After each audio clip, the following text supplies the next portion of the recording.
Welcome back, children. Till now you know nouns. Nouns are the names of person, place, animal or thing. Till now you know this thing. Fine. All these are concrete nouns. Concrete nouns means something you can see, hear, touch, smell or even taste. Such nouns, such words, such naming words which you can taste, see, hear, touch, smell are known as concrete nouns. Till now you have done proper nouns, common nouns and collective nouns. All three kinds come under concrete nouns. But children, every noun is a concrete noun. That means there are few abstract nouns also, and that's the fourth kind of noun which we are going to discuss today. Abstract nouns. They are not concrete. That means such nouns which you cannot see, you cannot taste, you cannot smell or you can't hear, and then lastly you cannot touch. Such nouns are known as abstract nouns, the nouns which you can't see, hear, touch, smell or taste. Look at this. A birthday party is going on. Children, here you can see the decoration. Fine. You can see the yummy dishes lying on the table. You could even smell the cake, the cupcakes. Fine. Everything around you can see.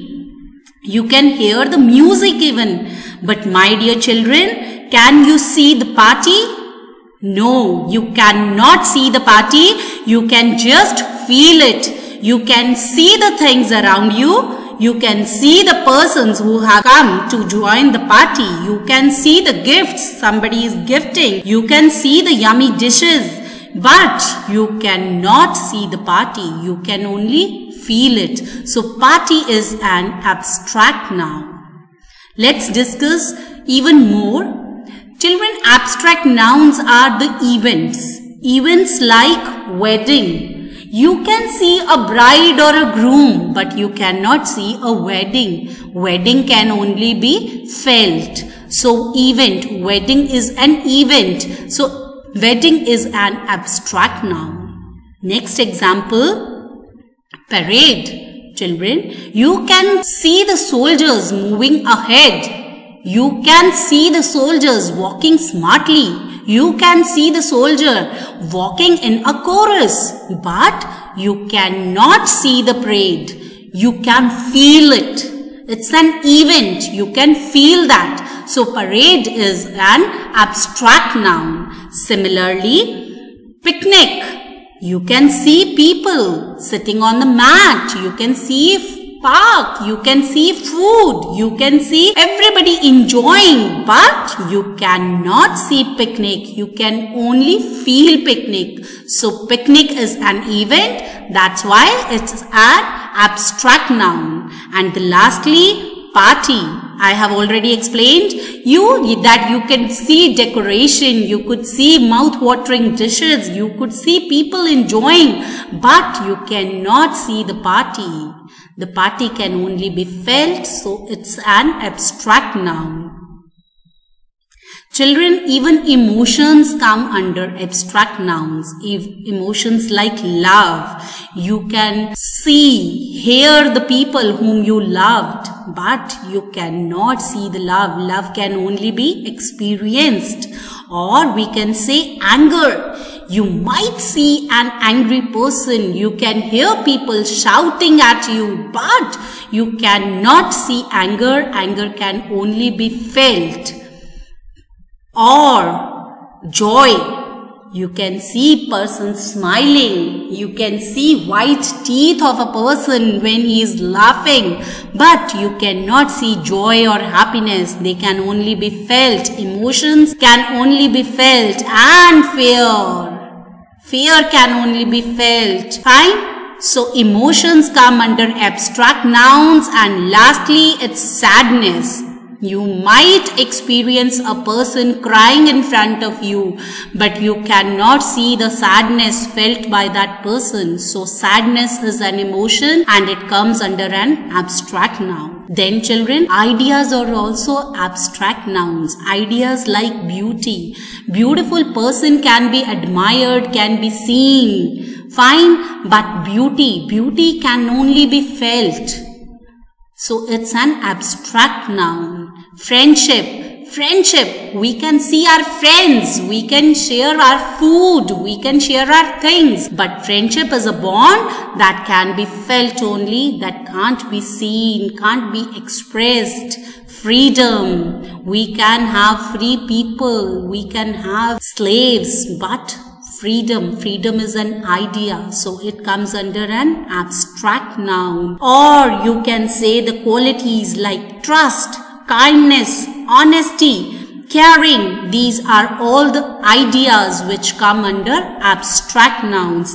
I hope it's clear. Students, an abstract noun is a noun that refers to an intangible concept such as an emotion, a feeling, a quality, or an idea. In other words, an abstract noun does not refer to a physical object. Intangible concept means they are not concrete, something that you cannot see, touch, smell. Fine, children, it is sometimes helpful to think of an abstract noun as a word that has names, something that you cannot see, hear, touch, smell, or taste. Is it clear to you? I have explained everything in detail. So let's try to discuss how to frame abstract nouns from verbs. Fine, pay is a verb, and if we want to make an abstract noun from pay, we will add ment after that and it will become payment. Similarly, treat is a verb, abstract noun will be treatment. Move, movement. Invest, investment. And last is punish, punishment.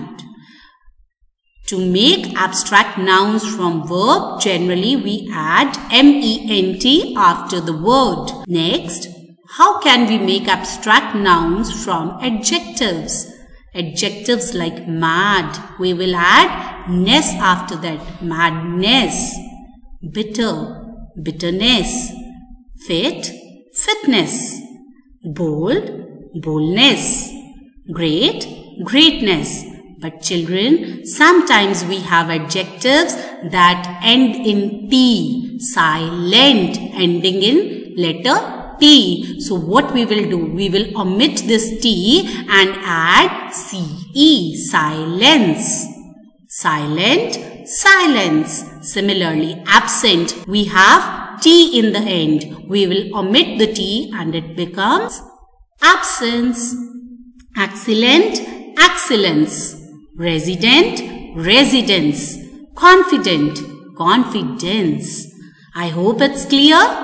Next, sometimes we also frame abstract nouns from common nouns like the word child.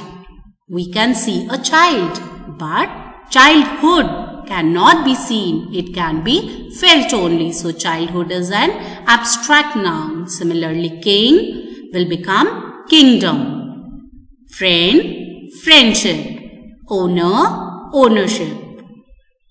Children, you will get a list. You have to learn that list. Okay, so you can easily fill abstract nouns if you get exercises. Patriot. That's all children. Have a nice day and I hope you will watch this video at least twice to get a better idea. Bye bye. Take care.